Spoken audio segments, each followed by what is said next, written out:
معروف امریکی سفارتکار، وہ پاکستان میں امریکی سفیر بھی رہ چکے ہیں، جنوبی ایشیا کے ماہر ہیں، بڑے وہ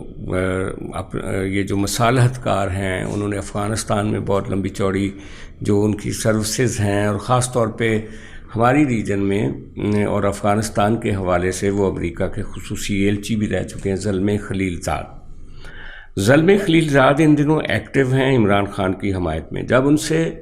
ان کے بارے میں آصف زرداری سے سوال کیا گیا کہ یہ زلمے خلیل زاد آج کل عمران خان کی حمایت میں اتنے ٹویٹ کیوں کر رہا ہے، تو زرداری صاحب نے کہا کہ زلمے خلیل زاد چونکہ ایک ڈبل ایجنٹ ہیں، کسی نے ان کو انفلوئنس کیا ہوگا، کوئی مال دیا ہوگا، تو وہ عمران خان کی حمایت میں بول پڑے ہیں۔ اب زرداری صاحب کی ان ریمارکس کے اوپر اس کو غصہ آ گیا، کیونکہ یہ زرداری صاحب نے ایک اچھی چٹکی بھری تھی، کیونکہ زلمے خلیل زاد کا جو رویہ رہا ہے، جو اس کا کیریئر رہا ہے، وہ تقریباً اسی طرح کی بارگیننگ اس نے کی ہے، پیسے پکڑے ہیں اور بہت کچھ کیا اس ریجن میں، اور اس ریجن میں جو خاص طور پہ اسٹریٹجک ایک پوزیشن تھی امریکہ کی، اس کا وہ ایک مین بارگیننگ ایجنٹ تھا۔ اس نے بہت سارے ایجنسیوں کے لوگوں کو بھی پیسہ دیا اور بہت سارا پیسہ خود بھی کھایا ہوگا، کیونکہ امریکہ کی ساری گیم کا وہ حصہ تھا اور ایک اہم قلب پرزہ تھا۔ اس نے ایک جوابی وار کیا ہے زرداری صاحب پہ۔ اس نے کہا جناب کہ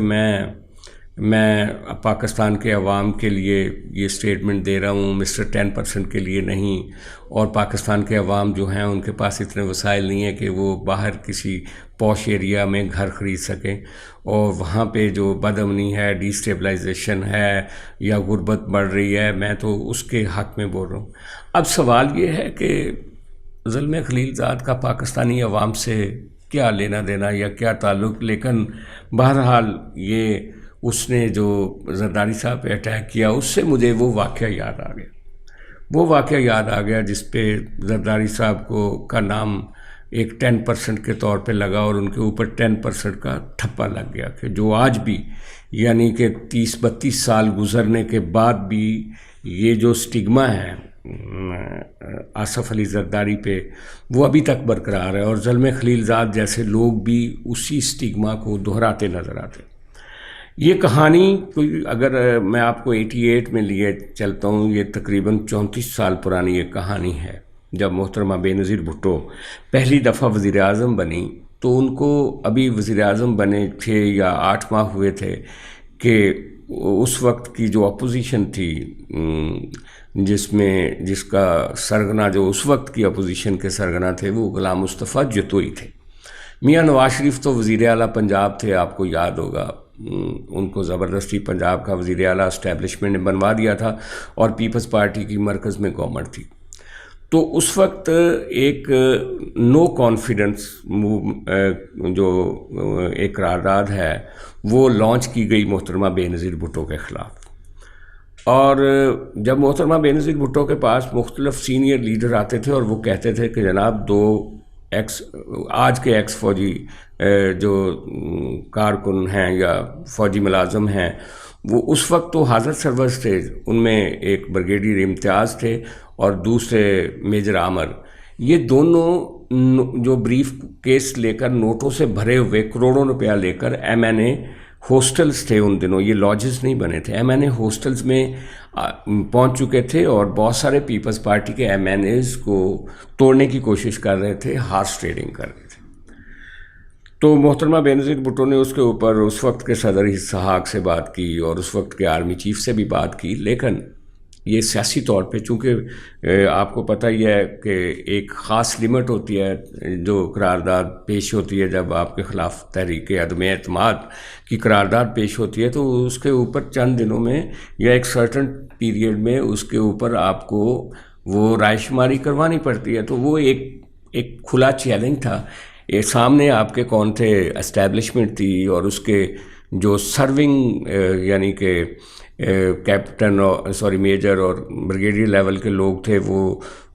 ان کے ارکان کو برائب کرنے کے لیے پیسہ لے کر جا رہے تھے، اور جتوئی صاحب کو وزیر اعظم بنانے کی کوشش ہو رہی تھی۔ تو اس وقت پیپلز پارٹی کے لوگ، جن میں فاروق لغاری تھے، جہانگیر بدر تھے، اور باقی غلام مصطفیٰ کھار تھے اور کچھ لوگ، وہ سارے سر جوڑ کے بیٹھ گئے. معراج خالد صاحب تھے اور جو بڑے اس وقت کے سرکردہ لوگ تھے وہ سارے سر جوڑ کے بیٹھ گئے کہ اس کو کیسے کاؤنٹر کرنا ہے.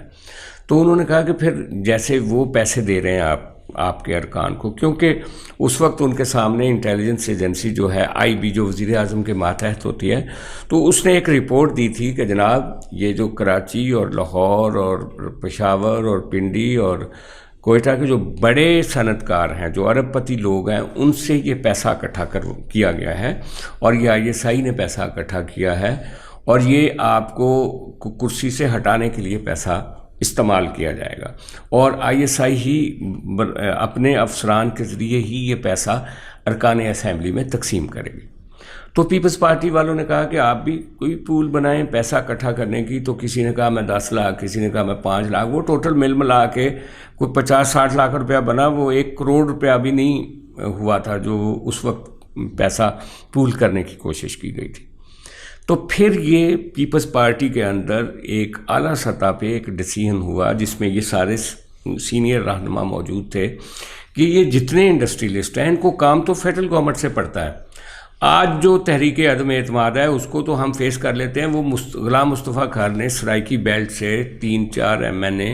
اٹھائے جو مسلم لیگ اس وقت کی IGI کا حصہ تھے، ان کو پیپلز پارٹی کے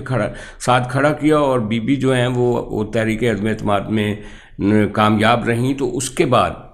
ایک فیصلہ کیا گیا اصولی طور پہ پیپلز پارٹی کی طرف سے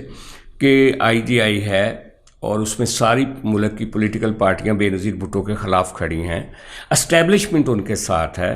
اور اسٹیبلشمنٹ لوگوں سے پیسہ اکٹھا کر کے بے نظیر بھٹو کے خلاف انویسٹمنٹ کر رہی ہے. تو لہٰذا ایک ہمیں بھی پول بنانا چاہیے پیسے کا. اور یہی انڈسٹریلسٹ اگر وہ کوئی لائسنس لینے کے لیے آتے ہیں، کوئی لائسنس کو ایکسٹینڈ کروانے کے لیے آتے ہیں، نئی انڈسٹری لگانے کے لیے اپروولز لے کر آتے ہیں، کوئی بھی کام ان کا جو وزارت انڈسٹریز کے ساتھ ہے، پیداوار کے ساتھ ہے اور ٹریڈ انڈسٹری کے ساتھ ہے اور وزارت خزانہ کے ساتھ ہے، ان سب کو ڈائریکٹ آپ پرائم منسٹر ہاؤس کیا کریں اور وہاں زرداری صاحب کا آفس تھا وہاں آئیں. اب وہ جب سارے ایک ایک کر کے جو اپنے کاموں سے منسٹریوں میں جاتے تھے یہ ارب پتی لوگ، تو ان کو وہاں سے کہا جاتا تھا کہ جناب آپ کا کام جو ہے وہ تو پرائم منسٹر ہاؤس سے ہوگا. اور جب وہ زرداری صاحب کے پاس جاتے تھے تو زرداری صاحب پہلے تو ان کی کرتے تھے دھلائی کہ آپ ہمارے خلاف انویسٹمنٹ کر رہے ہو. تو اس وقت ذوالفقار علی بھٹو صاحب کی دشمنی میں یہ انڈسٹریلسٹ کر رہے تھے کیونکہ ان کو وہ جو زخم لگے تھے 70s میں نیشنلائز کر دی گئی تھی ذوالفقار علی بھٹو نے ان صنعت کاروں کی کمپنیاں. تو اس وجہ سے وہ IGI کے ساتھ تھے، وہ اسٹیبلشمنٹ کے ساتھ تھے. اور ویسے بھی اگر اسٹیبلشمنٹ کسی کو کہتی ہے کہ اتنے پیسے بھیجو تو کون نہیں بھیج سکتا. وہ جو باہر بیٹھے ہوئے ہیں میجر عادل عباسی، وہ کیا کہہ رہے ہیں؟ وہ کہہ رہے ہیں جناب کہ ایک کور کمانڈر کے لیے اربوں روپیہ اکٹھا کرنا تو کوئی مسئلہ ہی نہیں ہے، اس کو خود کسی کو کہنے کی ضرورت ہی نہیں ہوتی، اس کا نیچے والا سٹاف کر دیتا ہے. تو جب اسٹیبلشمنٹ آپ سے پیسے مانگ رہی ہوتی ہے تو یہ ارب پتی لوگ جو ہوتے ہیں یہ تو پگھل جاتے ہیں، جتنے پیسے کہیں وہ بھیج دیتے ہیں. تو زرداری صاحب ایک تو ان کی دھلائی کرتے تھے کہ آپ لوگ کئیوں کو تو سنا دیتے تھے، کہتے ہیں کہ لمبی چوڑی سنا دیتے تھے، آپ ہمارے دشمن ہیں، ہمارے پاس ہم نہیں آپ کا یہ پرمٹ الاؤ کریں گے، آپ کو کوٹا نہیں دیں گے، آپ کو لائسنس نہیں دیں گے، جائیں. وہ کہتے تھے نہیں جناب مہربانی کریں، ہماری انڈسٹری ہے، انڈسٹری کا پہیہ چلے گا. تو وہ کہتے تھے اچھا جو بھی کام کروانا ہے اس کا 10% ادھر رکھیں پارٹی فنڈ میں. وہ جو پارٹی فنڈ اس وقت بنایا گیا تھا اس کا 10% وہ لیتے تھے، لیکن نام چونکہ زرداری صاحب چونکہ خود اس کو ڈیل کر رہے تھے تو وہ اس وقت آپ کو یاد ہے وہ حسین حقانی جو بعد میں پیپلز پارٹی جس نے جوائن کر لی تھی، وہ اس وقت IGI کا بہت بڑا پروپیگنڈسٹ ایک ٹول کے طور پہ وہ استعمال ہو رہا تھا اس نے. اور یہ جو انڈسٹریلسٹ جا کے ان لوگوں کو فیڈ بیک دیتے تھے کہ جناب وہ تو 10% ہر ٹرانزیکشن پہ مانگ رہے ہیں، تو اس کے نتیجے میں ان کے اوپر ایک نشان لگ گیا یہ 10% کا، اور یہی وجہ تھی کہ پھر وہ آج تک چل رہا ہے. سوال یہ ہے، میرا سوال یہ ہے کہ آج اس وقت میاں نواز شریف اور ان کی جو ساری سیاسی جماعت تھی اور اس کی مشینری جو تھی اور اسٹیبلشمنٹ، وہ مل کے زرداری صاحب کو گندا کیا. انہوں نے 90s میں ان کو جیل بھیجا، وہ 14 سال جیل کاٹی. لیکن آج شریف خاندان کے اوپر کیا الزامات ہیں؟ ان کے اوپر بھی یہی الزامات ہیں کہ جناب وہ انہوں نے ایون فیلڈ کا وہ کیسے لے لیا، اتنا پیسہ کہاں سے آ گیا، یہ کیا کرپشن، چور، فلانا، آج کیا بھگت رہے ہیں وہ ملک سے باہر بیٹھے ہوئے. یہ مکافات عمل ہے. اور دوسرا فوج کیا بھگت رہی ہے، یعنی عادل عباسی گھر کے بیدی جو ہیں وہ بتا رہے ہیں کہ کتنا اربوں روپیہ یہ کما گئے. تو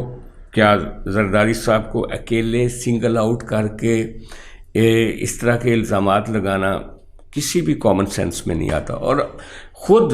میاں نواز شریف نے جب وہ جدہ گئے تھے ایگزائل میں، تو پہلا انٹرویو جو سہیل وڑائچ کو دیا تھا، تو انہوں نے جب سہیل وڑائچ نے پوچھا کہ آپ نے پیپلز پارٹی پہ اتنے مقدمات بنائے کرپشن کے اور یہ وہ، تو انہوں نے کہا ہمیں تو اسٹیبلشمنٹ کہتی تھی. اور پھر یہ جو نجم سیٹھی صاحب ہیں، یہ بھی فاروق لغاری کی جب گورنمنٹ بنی تھی تو وہ اس وقت احتساب کے کچھ وزیر شزیر بنے تھے، اور انہوں نے بھی وہ فائلیں دیکھی تھی، ساری فائلیں فوجیوں نے بنائی ہوئی تھیں.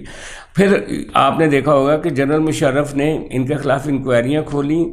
جب تک ان کو روکنا تھا، پھر وہ ساری انکوائریاں بند کر دیں، پھر انہوں نے وہ بھی NRO بھی دے دیا. اور جو زرداری صاحب نے کہا کہ ہم نے تو ایک ڈکٹیٹر سے سائن کروانے تھے کہ آپ کے خلاف بنائے گئے سارے جھوٹے مقدمے جھوٹے تھے. تو خیر آج وہی آصف زرداری ہیں جن کی طرف اسٹیبلشمنٹ دیکھ رہی ہے کہ وہ اس عمران خان جیسی افریت سے ان کی کیسے جان چھڑاتے ہیں. تو بہرحال یہ وہ سٹیگماز ہیں جو اسٹیبلشمنٹ لگاتی ہے، اور پھر ان کو اسٹیبلشمنٹ چاہے بھی تو دھو نہیں سکتی. اسی طرح جیسے ابھی عمران خان کا جو انہوں نے ہوا بنایا تھا، اب چاہے بھی تو اس ہوے کو گرا نہیں سکتی. اگر عمران خان کو کوئی گرائے گا تو وہ صرف سیاستدان ہوں گے.